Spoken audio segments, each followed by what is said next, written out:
Hello, guys. Welcome to an episode of the Arsaholics. Thank you for tuning in. It's been a little while. We've had a little bit of a break following the end of the season just gone. But we are back. We are back. Raj, Aaron, how are we doing, boys? We are back. We are back. We are good. We are good. Is that a Spider-Man outfit behind you? I'm in the playroom. Oh, right. Oh, it's okay. The cushion. There's loads of random cushions here, mate, and stuff. I'll change it every time I sit here. I'll put a different cushion out. And little talking point, eh? I was just wondering, it looks pretty pajamas, cool. Yeah. Yeah, we're good, mate. We're good. How are you? Yeah, I'm good, mate. I'm good. I'm buzzing after yesterday. So obviously we're recording 24 hours after the England-Germany game. So yeah, absolutely buzzing after that result, as the whole country is. I just watched it at home with the family. What about you guys? I watched it with some friends. Yeah, it was good. Very sociable thing to do, football. Yeah, so I watched it with some friends. Raj, who did you watch it with? I see where this is going. The thing is, I'm really comfortable in my own company. I don't need other people. Okay, look, I don't have any friends. I watched it on my own. That's okay. Fine. Yeah, I know. You don't have to tell me it's okay. Yeah. You don't have to tell me. I know it's okay. Yeah, I know it's completely fine. I thoroughly enjoyed it. Yeah, cried a little bit. I had You cried a little bit. No. Yeah, because I was happy, not because I was lonely. What the hell? I had a little whiskey at the end. Like, it was really nice. I really enjoyed the game. It was nice. I think it was like this collective moment in the country, wasn't it, where everyone was like, "Oh my god, like, could we actually win this tournament?" I know it's like really early doors and there's lots more games to go, but I think, the mentality. I was like, if we can beat Germany and. No, well, why can't we beat anyone? Well, you got the semis and the final at home as well. It's a massive factor, isn't it? It's such a big factor. But got to win on Saturday first. Yeah, we should try and make sure we put this out before Saturday, because can you imagine, like, we've just lost to Ukraine and then someone puts this on to like distract them, and here we are talking about how great England are. No, but it should be good, and I think there's a collective realization that actually, like, England are quite a good team now, in not just on the pitch but off the pitch as well, saying and doing the right things. Southgate is very much, he seems like quite a decent manager, and he's getting the big calls right tactically, switching around between a back three, back four, and his use of the squad, rotating them in and out. Like, international football is very different, and when you realize how different when you accept that international football is different from club football, and actually you can't just go and play stylistic, beautiful, free-flowing, attacking football, because no international team does that nowadays, you actually realize that maybe Southgate is actually quite good at this. Very experienced at tournaments, isn't he? And he, as a player and as a manager, and he's just had time to figure it out. You think, like, but I think one of the big differences for me, it feels like, is in the past. It's always felt England have had quite a good core set of players, but when you look to the bench, you're a little bit like, okay, And now it's genuinely a case where you're debating on a game by game basis as to who can start, and whoever starts, you look at the bench and you're just like, wow, like, the number of players on that bench that you would happily start in this game, and I think lots of the other backing stats are just really compelling, about the fact that I think 6 of the England squad, at least 6, were playing in the Champions League final. Oh, right. Yeah, like, exactly. And if you think about it, like, we've just got so many players who are competing at the top of football, right at the very top, and there really aren't any other teams that can say that. So yeah, it's exciting, isn't it? It's really cool, and our boy Saka, like, I think none of us thought he would play such a big role. We thought it'd be good experience, but how different has it been? Yeah, so good. And it's quite funny, because it's almost like there are certain people in the English media who don't really seem to seem quite surprised at how good Saka is. And all of us are like, well, we've known this, like, this is him. He's literally been carrying us to 8th place, but he's been carrying us all season. And they've seen him, like, how good he is in tight spaces, how good he is at running with the ball, and people are genuinely surprised. And there were people when he made the squad, who said like, oh, like why is he even in the squad? But now people think he should be starting. It's just showing how good he is and how consistently he proves people wrong. You know the thing that I'm loving at the moment is the salty United fans, just because Sancho's not getting in the team, Rashford's not getting in the team, like it's absolutely unbelievable. Like all of my United mates, they're just like, yeah, why is Saka starting? And even when he's doing good things, just not giving him any credit. Yeah, 80 million pound Sancho, who I think is actually a very good player, to be fair. I know, I really like Sancho. Yeah. But yeah, I mean, if Sancho is worth 80 million, how much is Saka worth, mate? I mean, this is the thing. That's not, we're not. Even if we take the bias, if we take our rose-tinted glasses away, it's hard to not even have an argument like that at the moment, right? Because the fact of the matter is, this is, Jadon Sancho's been this awesome player for Dortmund, and he's done really well and deservedly been starting for England and has a huge price tag. And Man United have had 2 seasons of pursuing this guy. Will they pay 100 million? Will they not? And he's being left out of the team by a guy who Saka hasn't really played right wing for the majority of his Arsenal career. He's just, and he's there. He's 19 years old. He's really killing it. And it's a really, really interesting thing, I think, even as an Arsenal fan, to put that into context. When we think the grass is always greener with players from other teams or whatever, it's time to appreciate some of the good players that we do have, and we've got a genuine top talent, and it's lovely to see him doing well in a team other than Arsenal, and having fans other than Arsenal fans, as you guys say, actually go, well, hang on a minute, geez, he can do that, he can turn and run, what the hell was that? It was it's really cool. Yeah, hopefully more to come, right? Imagine this squad with throwing Smith Rowe and a couple more of those academy kids. That'd be awesome. My dog's having a nightmare. Oh no. This is like chirping away. Sorry. I was gonna say, do you guys think he's starting on Saturday? Saka? Yeah, Saka. Yeah. I hope so, because I know he got taken off, and I think he got taken off at 0-0, right? But, yeah, Grealish. He still had a very good game. It's not like he was playing badly. He had a very good first half, right? Second half, he was a bit quiet, but he was one of the most dangerous players in the first half, I think. Mm-hmm. Yeah, I hope he does, because it just makes England that little bit more fun to watch. I think the advantage as well is, I think, when he starts, I think the big advantage it gives to Gareth Southgate is what he can do with the team, because he can make substitutions to other players and just slot Saka into a number of different positions. And I thought that was his strong selling point for going anyway, but I didn't expect him to be a starter. But if he is if he can get on the pitch as a starter, then he just provides so much access to different formations, different systems. Like on the game that just gone, obviously Southgate made some really fantastic decisions in the end, in hindsight.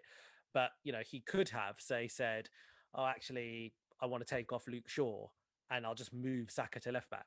The commentator said that, didn't they? The co-commentator suggested that. Okay. Yeah. So be really interesting to see the lineup for Ukraine. Sorry, it's not the bloody World Cup. One step at a time.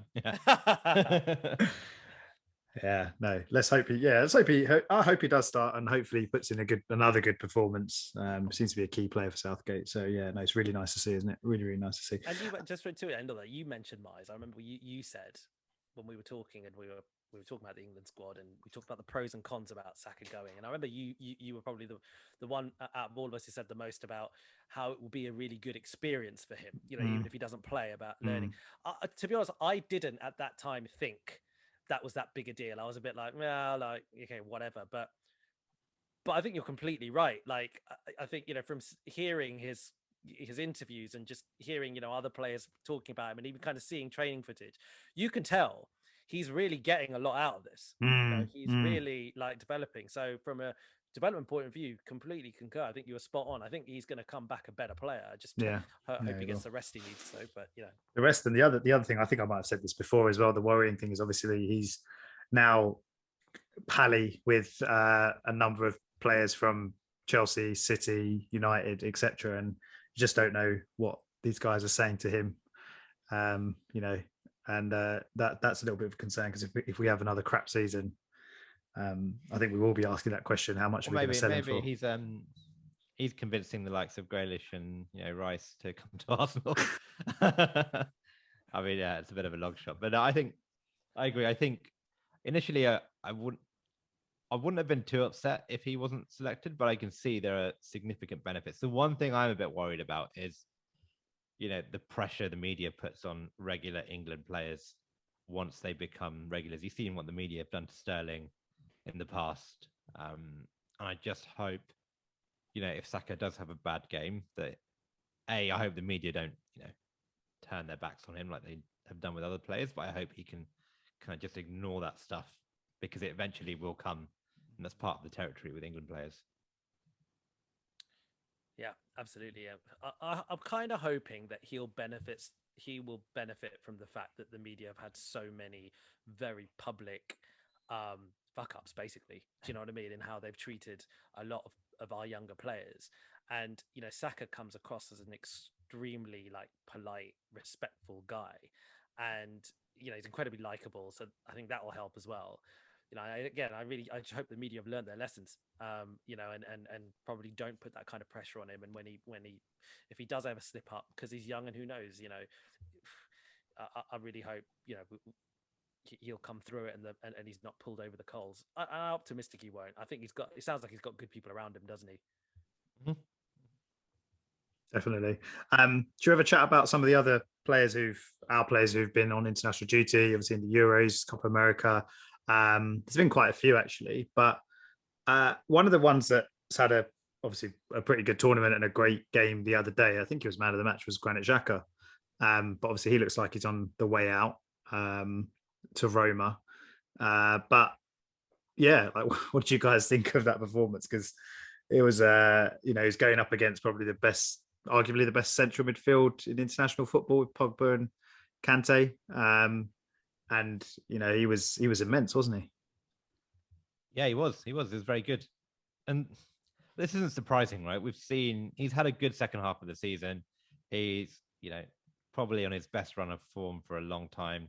Hasn't done anything horrendously stupid for a while, which is good. And, he had a good game. I thought France weren't at their best either, to be fair. They shifted around formation and were sort of all over the place for a bit. But no, Xhaka was really good. But it doesn't change my mind that I'm pretty happy that he's going, because I don't think he really likes Arsenal that much. So. Are you happy with the fee that's been mentioned? What is the? Is it? I could be wrong. Raj, you can correct me. Is it sort of 12 million euros plus add-ons, taking it to sort of 15? Yeah, that's ridiculous. I could be wrong. I'm not sure. I thought more recently, sort of the numbers that have been quoted seem to be between 15 and 20. Actually, okay. I think the challenge is I think he's only got one more year on his contract after this, doesn't he? I want to say that's the case. Possibly, yeah. You might be right. Sure. And so, and he's 28, and it's great age. But no, I agree. I think it's a tricky one, isn't it? Because in a very similar way to what one of you guys said about Saka before, about fans from other clubs being like, "Oh, wow, he can do this." Xhaka's performance against France the other day, he's been playing really well for us for the second half of the season just gone. He's basically been playing very, very well. He's been in my point of view, in my perspective, he was one of our better players last season. So like the passing range that was on display in the game against France, it wasn't really a surprise. But as Aaron says, I think the fact of the matter is we've had Xhaka play for us over a number of seasons. We know what he's good at. There are things that he is genuinely good at. Okay, managers clearly like him and stuff and whatever, but for whatever reason, it's not enough. And we've tried, it's just not enough. And I think it is coming to a point, like you mentioned, Aaron. I think he probably just doesn't want to be around anymore. We probably just need to move on. This is probably a similar situation to Bellerin. Do you know what I mean? It's one of those, I think maybe it's just time to move on. And hopefully we do get a good price, but I'm not confident of us getting anything more than 20 million, to be honest. Yeah, given the fact that he's got either a year or 2 years, I don't know, left on his contract.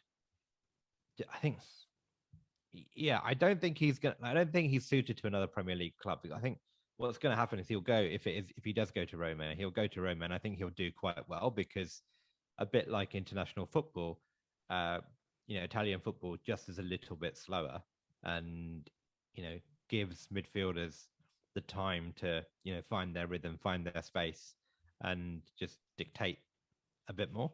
And I think that would suit Xhaka a lot more.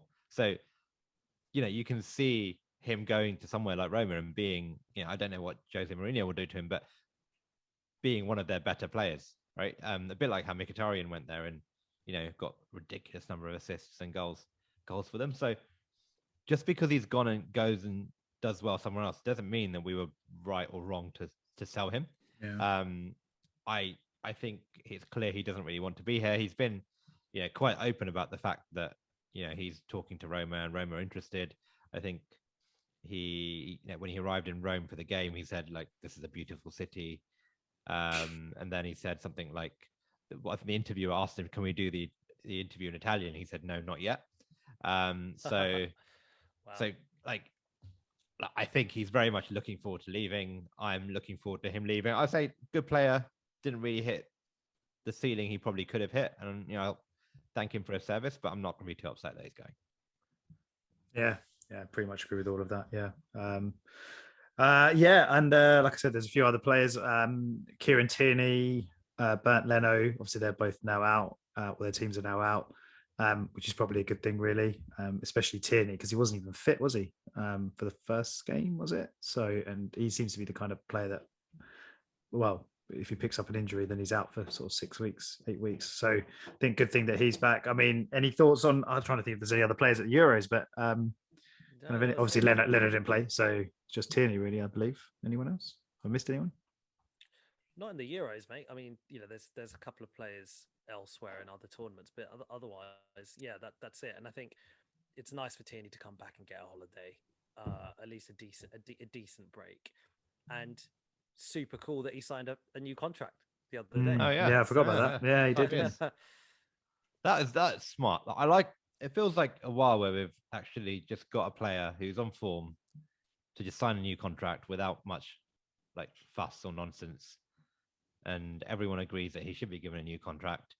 He gets a new contract, he signs a new contract, and we just move on. So well done to like Edu and whoever else was responsible for just getting that done. I do think though that Tierney falls into that category of player for us that if we don't have a much better season this season, he will be looking to move. I don't know if that's an obvious thing to say, but despite him signing a new, was it how much 5-year contract? 5-year deal. But then the fact that he signed a 5-year deal means that even if he does want to go next season, like it's not like he can like wait out his contract because that's another 4 years for him to wait. No, obviously we'll get good money for him, but as in it's almost like the duration of the contract doesn't really mean a huge amount, apart from the fact that, like you said, it means that we'll get good money for him if that ends up happening. But yeah, I think the nice thing is it doesn't seem like a guy who'd move for money. He doesn't come across that no, that's what I mean. If we have a bad season, so in terms of we're not, we don't progress or we don't challenge for top 4, get top 4, I don't know, whatever the goals are going to be next season, which is a bit of a concern because I think there's a few players that fall into that category, or maybe there's a couple. But what is quite nice, right, is that, kind of to your point, Aaron, like, it's really good that we extend this contract. And if you look over the last 12 months, actually, there's quite a lot of these young kind of core who have had their contracts extended. And I think there's a number of people in that process that you've probably got to give props to. And one is probably the manager, because these players, I mean, if they didn't believe in the manager, if they didn't think that the manager could improve them, I imagine that is something that they would be thinking about. And even in Tierney's comments after he signed, he was full of praise for, how Arteta has brought him along and, what Arteta is doing to his game. So I think that is really nice. It's a nice place to be when you finish 8th in the league and you've got basically your best prospects all trying to commit themselves to the club. It's a nice place to be, right? It's not. It indicates that everything behind the scenes isn't as doom and gloom as some would make out. Yeah, certainly. I think I'm cautiously optimistic, and maybe this is dangerous, because I'm sure every samurai I'm cautiously optimistic, but like it sounds like we've learned our lessons with some of the signings and mistakes we've made of the past. And that was a big thing for me, is this summer show that you are signing the right types of players, and we can talk about this in a bit, but also just make sure you are operating like a proper football club does, in terms of renewing your player contracts regularly, making sure you get out players, that you sell players that you don't want at the club. And we've got a huge amount of work to do. So the earlier we get some of these things done, the better. Exactly that. And just the other players that are on international duty, Raj, I think you mentioned, not just the Euros, but you know what? I'm not really been keeping tabs on the Copa America. Is it Lucas Torreira? He's the only one there. Yeah, he's there. I haven't really been watching Copa America, but I did see. I looked at how Uruguay have been doing, and particularly like how he's been, and it seems like he started the first game. He came on as a sub in the second game, and has basically been out of the team. So I think, probably doesn't sound like he's probably had the greatest performances if he's, if that's the trajectory. But they have got, I think, the quarterfinal on Saturday. Yeah. The Copa America is a bit of a, I don't know if you've been watching any of it, but it's a bit of a waste of time for the group stages because of the way COVID happened and they had 2 guest teams drop out. There's 2 groups of 5, and the top 4 in each group go through. So wow, really? I didn't know that. Yeah. And like the 2 worst teams are clearly, I think it's Bolivia and Venezuela. So they play each other. They play I guess 4 games each, and it's almost impossible to go out. So I think the knockout rounds are either starting now or starting around now. So it'll finally start to get good. I guess with Torreira, all we really care about is hopefully he has a decent tournament and therefore he has more value.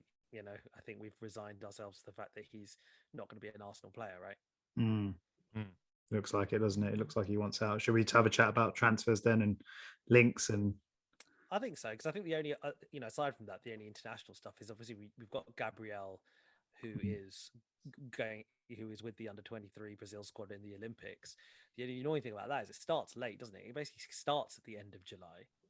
So, that's kind of guaranteed that he won't have a proper pre-season with us, maybe start and maybe miss the beginning. I think at the moment, Gabriel Martinelli isn't in the squad, and there's been lots of confusion about this because he seemingly was put into a squad that was publicized a while ago.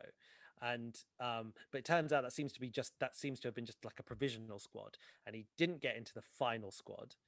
But it seems like, I think that there's been a couple of injuries or whatever, and he might be going back in. I'm really hopeful he doesn't go into that squad, because it'd be really nice for him to just have a proper Arsenal preseason. And if he's going to try and break back into the team and all the rest of it, he can still qualify to play for Italy, can't he? Can he? I think so. Yeah, I think I read that somewhere. Because that's how he got through his work permit stuff with us. He qualified for an Italian. Oh, has he got like an Italian passport? Okay. Yeah. Which would be kind of mad, but yeah. All right, cool. I mean, there's been, so in terms of transfers, there's been, I mean, it's been mental, hasn't it? Despite the fact that the Euros have been on, there's been so many links, and I have struggled to keep up with it all. But I guess, do you want to talk about outgoings first, or potential outgoings? So Mavropanos was confirmed as leaving. Is it a season-long loan with the obligation to buy? Is that right? I always find there's option to buy things really weird. I'm just like, well, what if you've got an option to buy, which is basically usually enforced sometimes, just like, why don't you buy him now? But I think it's like, if they stay up, they buy him basically.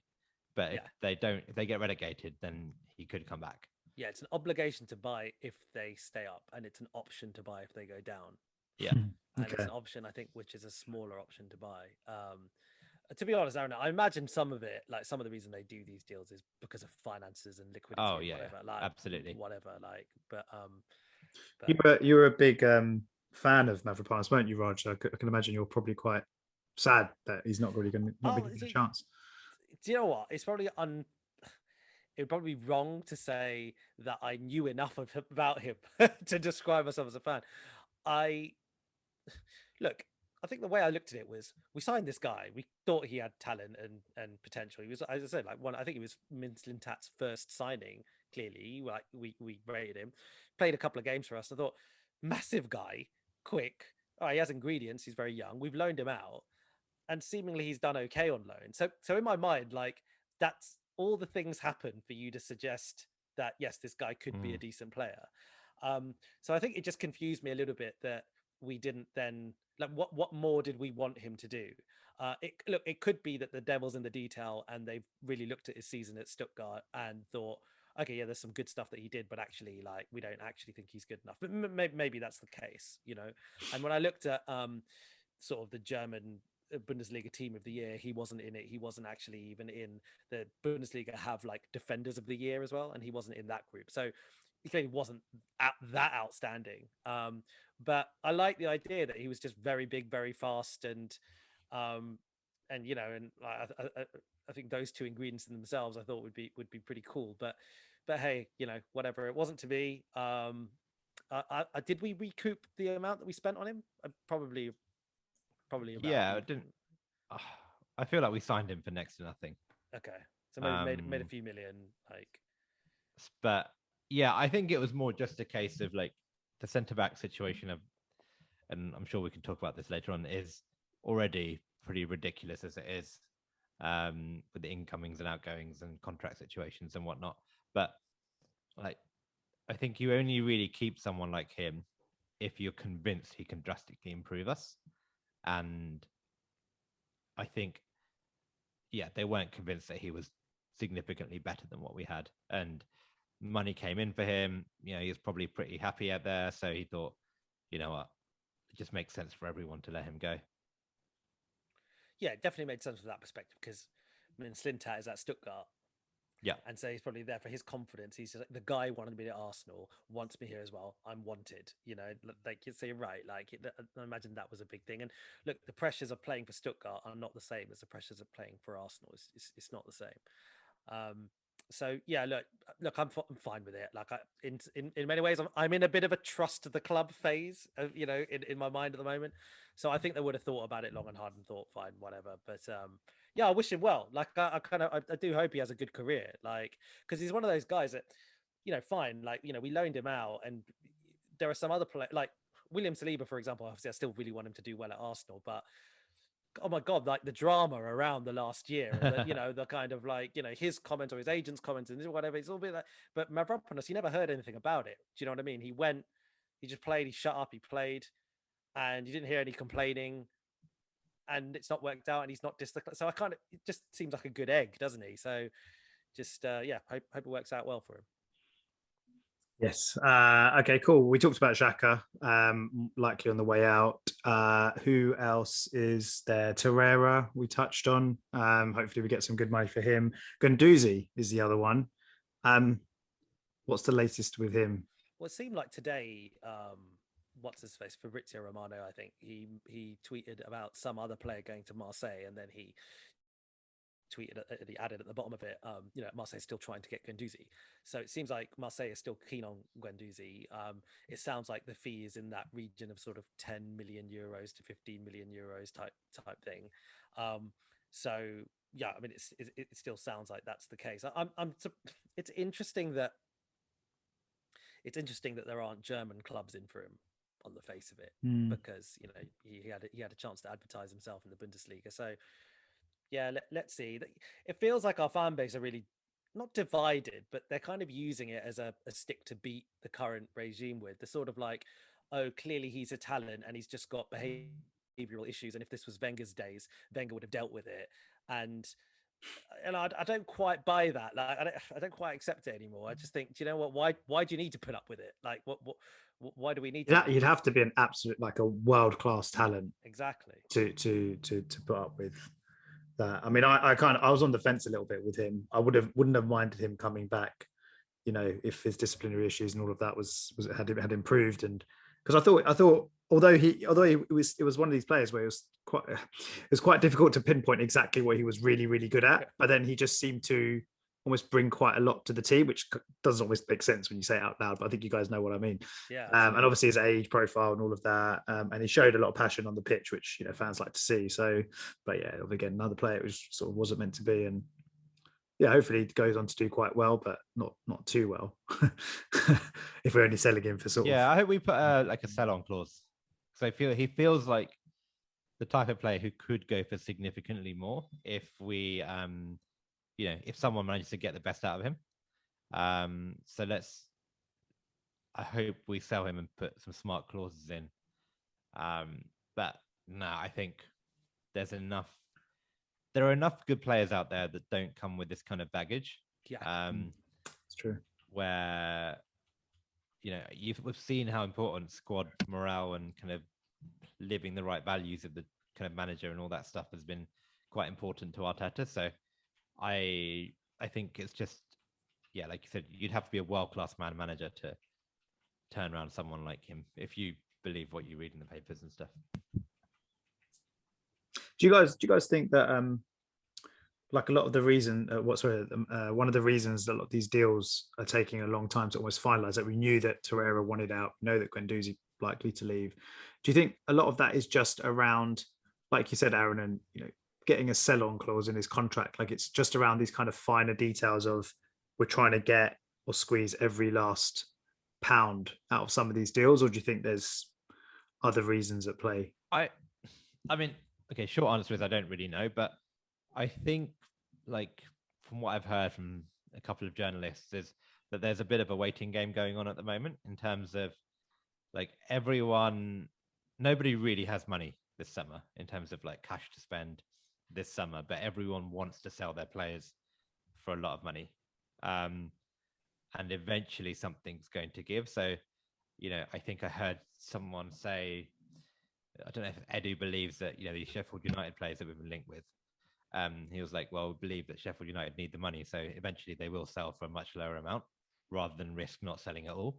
So everyone's kind of playing that waiting game.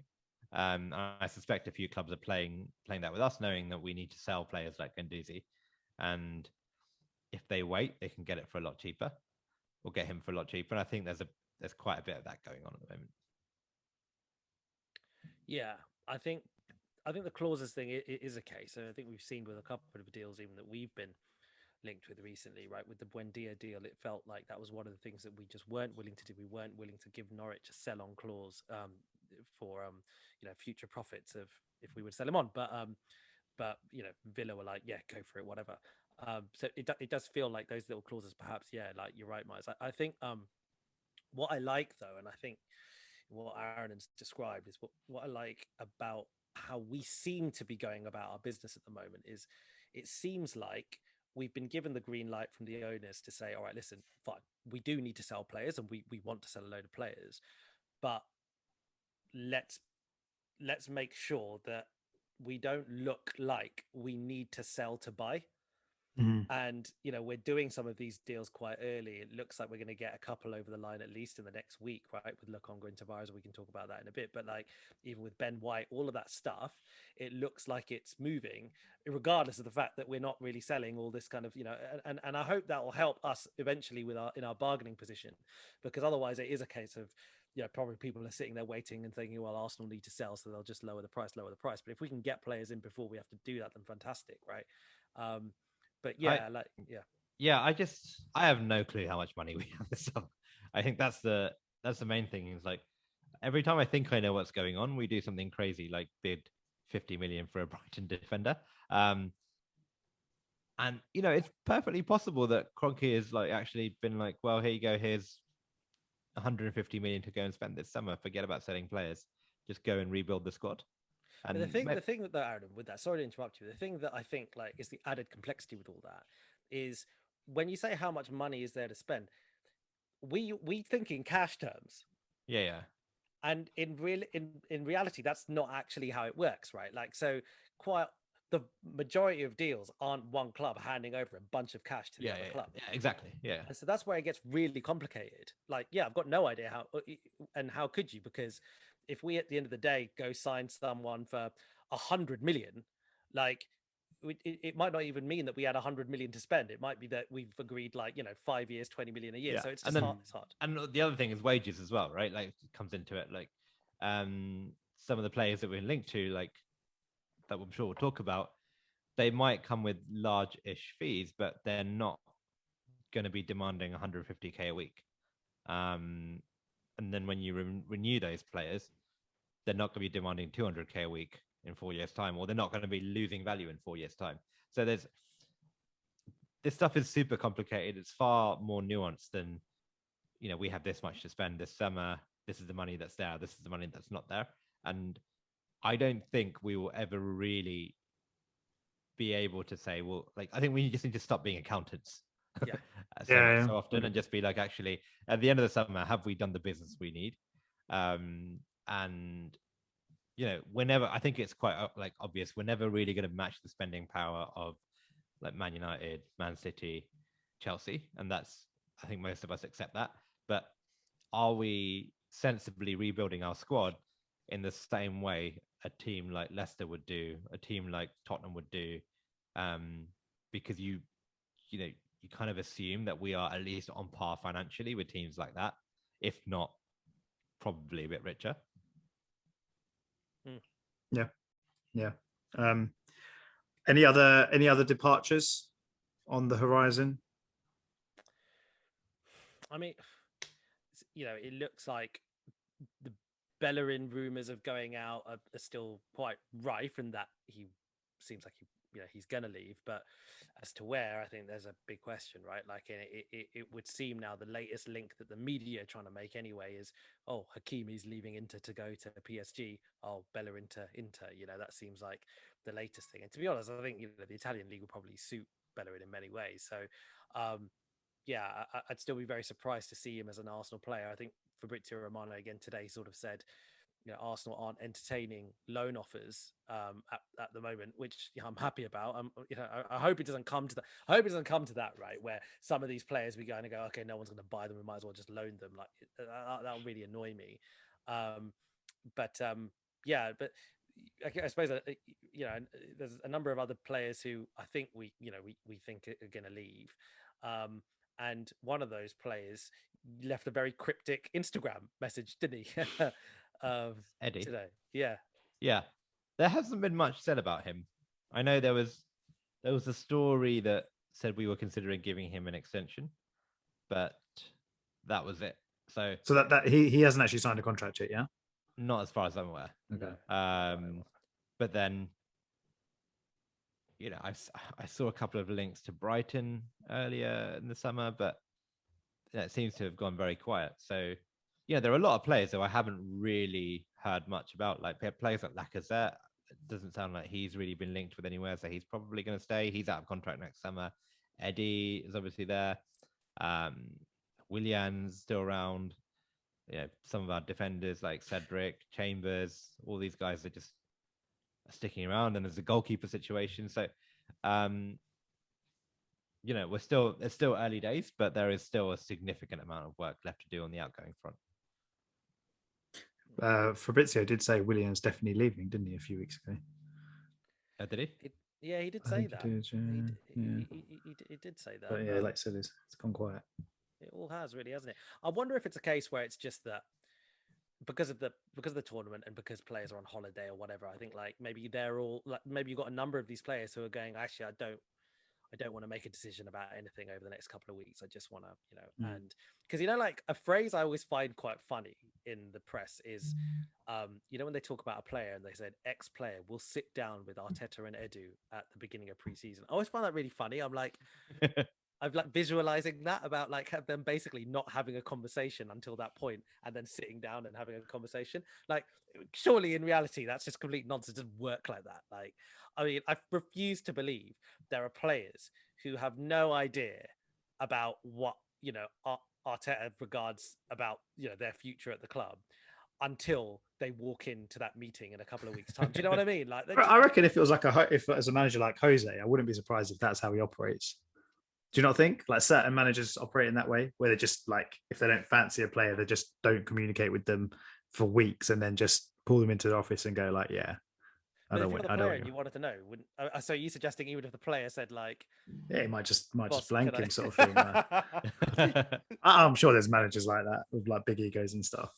I reckon a lot of it is though, like a lot of them have been told, okay, we'll see in the summer, and then they've gone on holiday.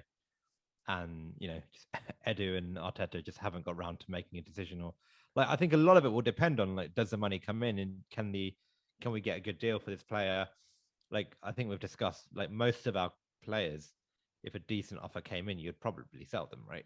So it purely depends, and a lot of it would be like, well, if good money comes in for this player, then we'll keep the other player and sell this one. So I think a lot of it will be quite reactive rather than being proactive. Yeah, that's fair. Yeah. Okay. Yeah, incoming. So I think Raj, it was yourself who just touched on it. So looks like 2 signings kind of imminent. Tavares and Lokonga, is that right? Yeah, that's right. 2 guys I'd never heard of before this last couple of weeks. I don't know much about them. The most I know about Tavares is I think he's 21, Benfica, and you guys were sending me videos yesterday that he likes dogs. Well, I mean, it's just classic, like for Aaron to not really, the first thing he'll say, what negative thing can I find? Yeah, that's true. That is an Aaron thing to do. No, I'm just trying to provide like so many of our transfer rumors are YouTube clips of like the guy's highlights. Like this was the same thing, mate. Yeah, exactly. So all I'm trying to do is provide a balanced view. And in this case, I saw something on Reddit that basically says, and everyone was going on about how he likes dogs. And, there's a wide spectrum of people and their interactions with dogs. And I wasn't going to do any research. So I very much outsourced it to you guys and said, guys, there's some news about this guy and dogs.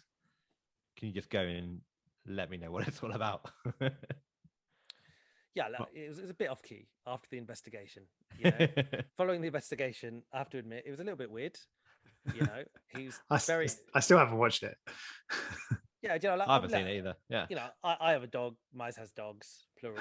Like, we love dogs. Where are we going with this one? I'm just saying. I was there before I watched this video. I was very much like, do you know what? I'm affectionate to my dog. I kiss my dog. Like, this is not going to be that bad. I kind of looked at it at first. I was a bit like, okay, like, do you know what I mean? That's very like that's fair enough. There's no real boundaries there. And then at another point, I was just like, mate, like that's just totally not like. He's basically, so the best way I could describe it, it's nothing kinky. It's not weird. It's not weird like that. It's just, the best way I could describe it is he looks like he's put food in his throat, like really far back in his throat, and he's letting the dogs like eat from his mouth. So what I heard was like he's French kissing his dog, basically. No, but he's not. Right? He's not like actively. I don't know how to describe it, but as I said, imagine he's opened his mouth. He's submissively opening his mouth really wide. He's opening his mouth really wide, and the dog's just listen. Anyway, who is this guy? Right. Who is this guy? Listen, the point is, hey, the last player we had who had a weird thing with dogs was Alexis Sanchez, and he was a terrific player.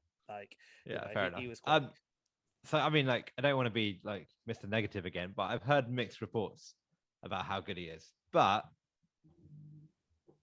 he's 21, something like that. Yeah. And I think, and to be fair, I think the dog video was from when he was much younger than that as well, right? So, but I think, look, assuming we've scouted him properly and there's potential there, like this is going to be our clear second choice left back, right? It's very, very unlikely that whoever we sign as second choice left back is going to eclipse Kieran Tierney as first choice left back. So we need someone who can probably do a job for 5-6 games, especially this season, 5-6 games. Next season, Europa Leagues, Champions Leagues, whatever cups become more, providing more opportunities. But this next season, it's someone who can just chill on the bench, come in and play a few cup games, and if there's an injury for 4 or 5 games, just not be totally useless. And I'd rather gamble on someone who we think could get better than sign someone like Ryan Bertrand, who we know isn't going to get better. Yeah, I'm all for a signing like this. I think a lot of fans have kind of got behind it. The age profile, the fee seems to be kind of a reasonable fee. We're not going in super cheap where we're signing someone from a random like League 2 club or whatever. But it's interesting what you said, Aaron, and that you hope we've scouted him properly. Didn't Fabrizio also say that we sort of came across him almost as part of the Guendouzi negotiations or discussions when I hope that's not true. Oh no, I must have read that wrong. I thought I read that the opposite way round, where like I read it that we were in the negotiations for him. he then started Oh, talking about the potential of selling Guendouzi to Benfica. oh, I thought I Oh, read no, it. yeah, I read it. I sort of read it the other way, which was basically like we approached them about Guendouzi, and then it sounded like they went, "Hey, we've got this left back. Do you want him?" And we Yeah, were like, that's how I understood it as well. "Yeah, Oh, yeah, okay, maybe. I don't know. It's bloody but Fabrizio's English, mate. Sort it out. yeah, yeah, but But you know what I would say? What I'd say is, what fans like wind me up. Some our fans wind sorry, me mate. up about a lot of things. Yeah, no, it's you. No, okay, so I don't know why I'm trying to hide it. So Aaron and winds me up. Yeah, like so, no, actually, it wasn't you that said this one, so I'm not going to blame you. But if we're signing a 21-year-old left back for what's that? About 8 million euros, they said, right? Which, like you say, it's very low. Yeah, okay, it's not free, but it's very low. Like you can't have everything. There's no if he was an awesome left back and there was no questions about his ability, you're not going to get him for 8 million euros. Yeah, Yeah, that's just not going to happen.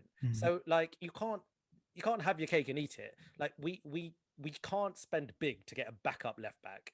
And I agree with what Aaron is saying is about like it's quite good to have someone who can get better as opposed to someone who we know can't get better. But and he's not going to be perfect. So I agree because I read a lot of mixed reports about him as well, and I was a bit like, okay, cool, but I really was not expecting a report to say he's he's going to be this like elite next best bloody Roberto Carlos or whatever. So do you know what I mean? Like I think for me, it's like as long as he isn't like a Alex Runason type, where it's like this guy is clearly not good enough, but he's cheap, so we're just going to get him in because of what someone said. Like, and as long as he's not actively costing us games, and I don't think if he's playing for Benfica, he's not going to be that bad. For 8 million quid, like if it turns out in 2 years' time that he hasn't improved and he's just not amazing, and there are better players on the market, someone who's played left back for Arsenal and Benfica at 22, 23 is, you're not going to lose a lot of money on him. You can sell him for 10 million, 15 million, and someone would pay that. So it's the type of signing that is quite, relatively risk-free in that sense, both financially and from a footballing sense, because we've got our main left back, we've given him a 5-year contract. He's not going anywhere. So let's just get it done and then just focus on other areas of the squad. It's far more important that we improve our first team and our first 11 than worry if our second choice left back is, like you said, going to be the next Roberto Carlos. Yep. Other player I mentioned was Lokonga. I think he's also 21. A little bit more money. Central midfield. I don't know very much about him, to be honest, apart from the odd kind of Twitter clip or YouTube clip of his highlights. Any kind of initial thoughts, guys, if that one goes through? I'd say, I think with both of them, the omens are good from the perspective that they come from clubs who generally have quite a good record of selling players who go on and doing pretty impressive things. Like, and Anderlecht are that version in Belgium, right? And they've had some fantastic exports, amazing exports from that club. And with Lokonga, he's 21, and I believe he's captain of Anderlecht. Oh, and, really? Yeah. And wow. that can't be straightforward thing to do at 21. So in that way, the omens are good. And from what it sounds like is we've had overwhelmingly positive reports because Arteta's got a really good relationship with Vincent Kompany, obviously from the time at City and stuff. And Vincent Kompany's obviously apparently said very positive things. Thierry Henry has said very positive things from being part of the Belgium setup. So it feels like we've had enough insight. And in terms of the type of player he is, I've never watched an Anderlecht game in my life other than when they've played Arsenal, I think, a couple of times in the past. But, YouTube will tell me very accurately that actually seems like someone who can play as a 6 or play as an 8 and basically does a lot of very good running, has a good passing range, and can carry the ball and break the lines, with the ball or through passing. So it feels like someone who, put it this way, he actually seems like a bit of a Basuma type. Like, he doesn't seem like a goal scoring midfielder, but he seems like someone who'd be a bloody good engine room type. And maybe this is maybe actually we're not going to go in for a Basuma now, who it looked like we were really close to getting him, and maybe this is someone who we think is going to go straight into the first team. But well, that's what I was going to ask. Do you think he is going to be, assuming Xhaka goes and Ceballos has gone? Do you think he's going to be the partner for Partey? I think that we're going to. So my short answer is no. I think maybe. I think in the sense that I do see us going in for another CM. Personally, I see us going in for another one. But I think it will be depending on who we play. If we need two engine room type centre midfielders, then Partey and Lokonga could play. And I think it's just important we have different profiles of midfielder. But I think it would be asking a lot, and it would be a big technical risk of the club to go into next season and expect your kind of starting central midfielder to be a 21-year-old from Anderlecht, without any Premier League experience. That would be a little bit of a concern for me without a good fallback. And so I can see him more being someone who will compete for places, but I'd be surprised if we don't go in for another CM. Yeah, I'd hope we get someone else as well. Okay. And I guess like I said at the start, right? We started discussing this sort of segment. Lots of players that we've been linked with across various positions, but the other kind of very strong link, and it seems like we've put in a couple of bids for, is Ben White of Brighton. I think we've gone up. Have we gone up to £50 million? It sounds like it. Sounds like we're around that mark. Yeah, very big money. And we were having a chat, weren't we, a few weeks ago about centre backs, as you said, Aaron, and there's a lot of players. There's a number of bodies in that position, despite Luiz leaving, and even with Mavropanos leaving. But it looks like we are after a right-sided centre back, basically to replace David Luiz, placing the squad. Don't know what the kind of implications that means for the likes of Saliba. Rob Holding's just signed a new contract, so it doesn't look like he's going to be going anywhere. But just generally, Ben White is with England at the moment. But thoughts on him and centre back as well, in terms of numbers in the squad. The only way you can really analyze this signing is one of those, which is like, what else do we do at the end of the season, at the end of the summer? And if for whatever reason we've signed Ben White, who I think, I'm going to openly admit I didn't know too much about him until he got called up for England. And, obviously since he's been linked with us, so it's clear he's obviously a very good ball playing centre back with good passing ability. You can also defend pretty well.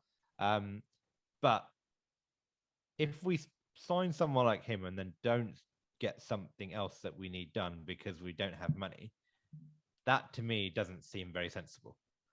If we sign him and get everything else done, then that's really good, because you can't be against good centre backs and good players joining Arsenal, because that's great. So it very much depends on how we prioritize this signing in the wider context of things, because I think there are a few more urgent areas that need addressing.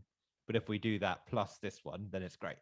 But do you not, just to kind of counter that, I'm not saying this is necessarily how I feel, but do you not feel like if the club have identified someone like Ben White at, I think he's 23 years old, he's made the squad for the Euros, so England international, potential ceiling of whatever it is, potentially they're looking at him becoming one of the kind of best centre backs in the league in the next few years. And if they can get him now for 50 million, because from what I understand, when he was on loan at Leeds, he was immense. He was really, really good. As well, and I think there were a few other, like the big clubs were after him, or kind of interested in him then. So it seems like one of these signings that, if it does go through, it's almost like we would have potentially beaten quite a few of the other big clubs to get him. So do you not think over the course of a couple of transfer windows, if it means that a signing might only happen in January or next summer, because we are able to secure someone like Ben White. Again, I don't know that much about him, like you said. But it's not like we're getting him on the cheap early on, are we? We're paying. Well, he might be though. That's what I'm saying. So 50 million for a 23-year-old English centre back who could arguably, and we don't know, right? We're all speculation, but that he is could end up price of English. Yeah, that's what I mean. Yeah, it's a pretty like John Stones was. It's not. Yeah, it's 50 not. It's cheap, right? But you wouldn't say he's worth. I don't know. Maybe you might think he's going to be worth more than 50 million in a few years' time, and maybe he could be, right? But unless so he goes for, he's not going to go for significantly much more than what we've been linked for, right? I don't think he's going to go for 70 or 80 million. I don't think anyone else is going to pay that. So it's much more about, well, if we do have 50 million to spend, I'm sure next season we could also go and get another promising young English centre back for 50 million too, because it's not like it's like a bargain. Like the idea, and we do have other players who could potentially do that. Like that's the whole reason we signed someone like Saliba, because we thought he was going to be the next centre back for us for 10 years. And I think if Ben White joins, I will be very happy. And it's not going to be a bad signing for us, because I think he's got the right profile, he's got the right attributes, and he certainly could become better. It's more just if that stops us doing something that's potentially more important, like a number 10 or another central midfielder,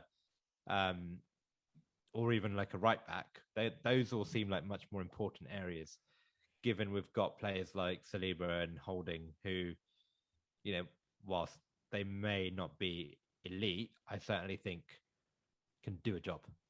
But the thing that muddies this is I don't believe it's always as straightforward as saying, if we sign a centre back for this much, that will stop us signing a player for this much. I think the thing that muddies it is, we look a bit too much sometimes about their literal position versus actually what attributes they bring to the side, and therefore what we could therefore do tactically, and how having a centre back with certain attributes could actually genuinely have impacts on how we set up the rest of our team.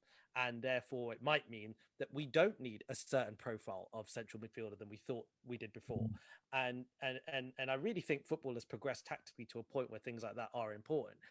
Like there's a fantastic video that breaks down sort of Ben White's career over, his time at Leeds and his time at Brighton, done by Alex Stewart, who writes for The Athletic. And it's a really good video, and it just shows in a lot of detail about the types of positions that he's able to take up on the pitch because of the very specific qualities that he has, and therefore the systems that he has enabled, and how other players have been able to do certain things because he's able to do certain things. I mean, he can play right back as well, can't he? He played right back, played what if we're just signing him as a Bellerin replacement? Or a central midfielder. He played seven times. No one's blocked. He played 7 times in defensive midfield last season. Yeah. So I think it's all about, because these days I think Arteta's into this as well. It's all about how you occupy areas and what specific players do in those very specific areas. And I was reading this other article which just talked about how some of the top teams and the things that they work on being in positions that aren't too far away from the ball if you lose it. Kind of, we're talking about like intricate details of like all this kind of stuff. And I think so, not to get too over the top here, but I think the point is that it might not be a case of just do we need to spend lots of money on a centre back, and more around, if we sign a centre back who has all those characteristics, does it enable us to do things that are just like very different? And I think that's what it sounds like. And look, if we take a step back and we think about last season, and we think about the fact that we genuinely were a different side in terms of how we played when David Luiz was in the team versus Rob Holding, it was a completely different type of movements and positional play, and things that opened up the diagonal balls and whatnot. And in a similar way, I think it's important that we do appreciate that. And with Saliba, I still think that there is faith, perhaps, that he can become a starting player for Arsenal. But he's still 20 years old and he's still never played in the Premier League. And I think we keep forgetting that because of the price tag. We keep forgetting the fact that he's just 20 years old and he's not played in the Premier League. And I'm sure he'll have a great career, but look, I think we're all in agreement in terms of we would welcome the signing of Ben White. And I do think overall, despite what I've said, is we do need to see at the end of this window how it all looks. But what I love the thought that we have identified a player and we've said that's who we want in this position. And if we're going to have to pay like a little bit more than a cheaper alternative, then fine. But that's who we want. Yeah, I agree. I think it's, if, for example, we did sign Ben White, who I think, like we said, we agree he's going to be good, and it sounds like he's going to be worth that much money because he is in England. Oh, sorry, that's my Alexa going off. I hate that bloody thing. I think we agree that he is, certainly worth that level of money. If they turned around and said, right, that's it. We just don't have enough money now to go and buy a number 10, and therefore we're just going to have to risk Smith Rowe for the whole season, or we're going to have to deal with Lokonga and Partey, and that's it. That just seems to me to be too much of a compromise. Yeah. But it goes back to what I said, which is I don't know how much money we have to spend, and even this whole just adding up the transfer fees isn't really a sensible way of looking at it, because it's so much more complicated than that. Because someone like Ben White, who we could get for £50 million, probably isn't going to want a huge amount of wages, versus going and getting another 27-year-old centre back, for example. So all these things are a lot more complicated than just simply saying, well, we spent £50 million here, therefore we can't do this, which is kind of why I think let's just see where we are at the end of the summer to say, have we addressed the needs to be competitive with the squad for next season to push us into top 4, and that's the only real way you can look at the summer. Yeah, that's a sensible way, mate. But the problem is we're all on Twitter, aren't we? Yeah. And it seems to be changing every day. But yeah, no. All right, boys. No, good chat. I guess the next time we speak, next week, couple of weeks, not sure exactly when. Hopefully, some of these deals might have advanced to the point they're actually confirmed, both outgoings and incomings. But yeah, it's going to be really interesting. I guess it's all about the Euros as well for now in England. So yeah, all right, boys. Good one. Good chat. And we will see everyone next time. Thanks again for tuning in. Cheers. Thanks. Cheers. Bye. Bye.